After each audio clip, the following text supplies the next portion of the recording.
Welcome to the Horn Broadcasting Channel. My name is Mtalam Kosia. The Horn of Africa is standing at one of the most important crossroads in the modern history.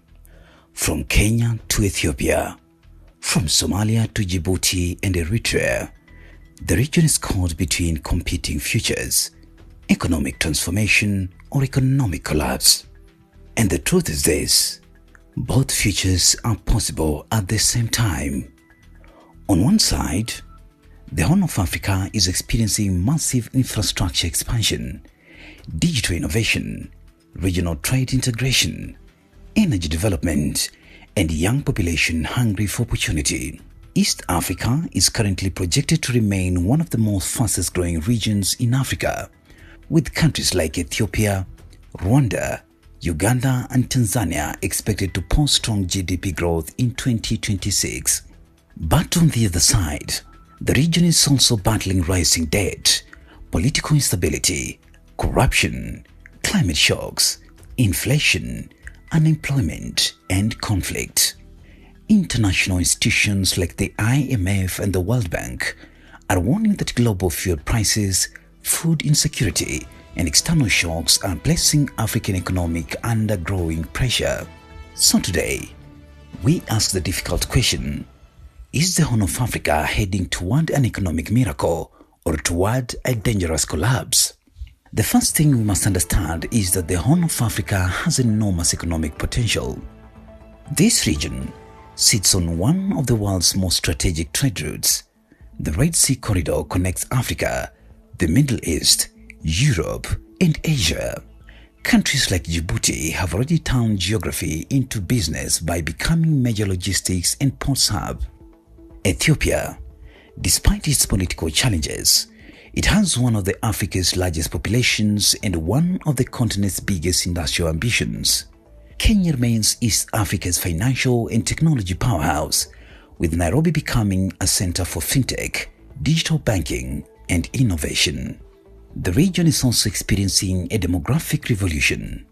Millions of young people are entering the labor market every year. If properly educated, trained, and employed, this youth population could become the engine of economic growth for decades.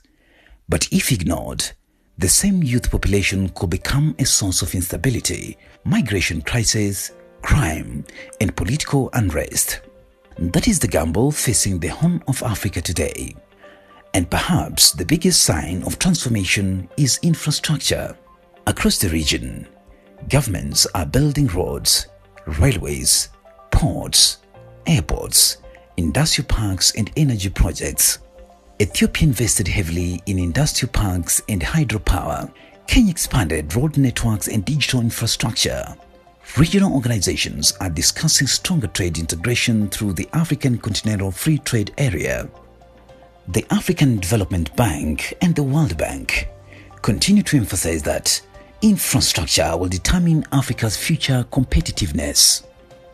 But here is the uncomfortable truth: infrastructure alone does not guarantee prosperity. A country can build highways and still remain poor. A government can launch mega projects while citizens remain unemployed. A region can attract foreign loans while sinking deeper in debt. And that is exactly where the danger begins. Many countries in the Horn of Africa are borrowing heavily to finance development. Some of these projects may eventually pay off. Others may become financial burdens for generations. Rising sovereign debt is now one of the greatest threats facing African economies. The problem is not borrowing itself. The problem is borrowing without accountability, transparency, or productivity. If borrowed money disappears through corruption, inflated contracts, political patronage, or failed projects, then development becomes an illusion. Citizens are left paying taxes for projects that never transform their lives. And the people are beginning to notice. Across the Horn of Africa, frustration is growing among ordinary citizens. Young people are asking difficult questions. Why is economic growth not creating enough jobs? Why are food prices rising while leaders celebrate GDP statistics? Why are governments investing in prestige projects while hospitals and schools struggle? These are not just economic questions, they are political questions. Because economic transformation requires trust between governments and citizens. Without trust, even good policies fail.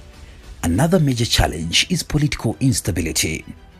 The Horn of Africa has long struggled with conflict, ethnic tensions, and governance crises. Sudan remains trapped in devastating violence. Somalia continues fighting insecurity and political uncertainty. Ethiopia is still recovering from internal conflict and ethnic divisions. Eritrea remains economically isolated. Political instability scares away investors, weakens institutions, and slows development. No investor wants to place billions in a region where conflict can suddenly destroy markets overnight. And yet, despite all these challenges, there are still signs of hope. One of the strongest opportunities lies in regional integration. For decades, African economies have traded more with Europe, Asia, and the Middle East than with each other. The model has kept many African countries dependent on raw materials exports while importing expensive manufactured goods. But now, regional integration is slowly changing the conversation. If Kenya, Ethiopia, Somalia, Djibouti, Uganda, and neighboring countries deepen trade cooperation, improve transport connectivity, and reduce border barriers, the Horn of Africa could become one of Africa's largest internal markets. This is critical because the global economy itself is changing. The IMF warns that rising geopolitical tensions, wars, and global inflation are affecting developing economies. That means African countries can no longer rely entirely on external powers to rescue their economies. The future may depend more on local production, regional trade, food security, renewable energy, and African-led investment. And there is another major issue that could decide the region's future: climate change. The Horn of Africa is one of the regions most vulnerable to droughts, floods, and food insecurity. Ethiopia, Kenya, and Somalia have repeatedly experienced devastating drought cycles affecting millions of people. Climate shocks are no longer environmental issues alone. They are now economic and political threats. When farmers lose crops, economies slow down.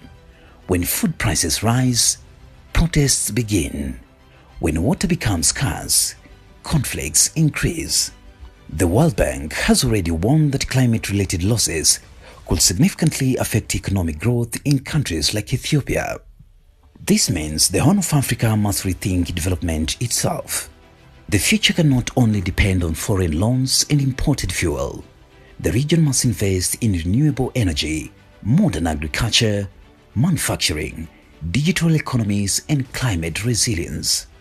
And perhaps the biggest battle of all is leadership, because history shows that no region develops through speeches alone. Economic transformation requires disciplined institutions, long-term planning, anti-corruption measures, stable governance, and policies that benefit ordinary citizens, not just political elites. The Horn of Africa has the resources. It has strategic location, it has youthful population, it has the market potential. But whether those advantages become transformation or collapse depends entirely on political decisions made today. If leaders prioritize accountability, education, industrialization, trade integration, and peace, this region could become one of Africa's greatest economic success stories. But if corruption, conflict, ethnic politics, authoritarianism, and debt mismanagement continue unchecked, the Horn risks become trapped in permanent instability and economic frustration. So the answer to our question is this: the Horn of Africa is not automatically heading toward transformation, and it is not automatically heading toward collapse either. It is standing in the middle of both futures, and the decision made in the next 10 years may determine whether the region becomes an economic giant or a warning story about missed opportunities. If you've got any comment, contribution, or how to grow this discussion, please do so in the comment section. My name is Mtalam Kosia, and this is the Horn Broadcasting Channel.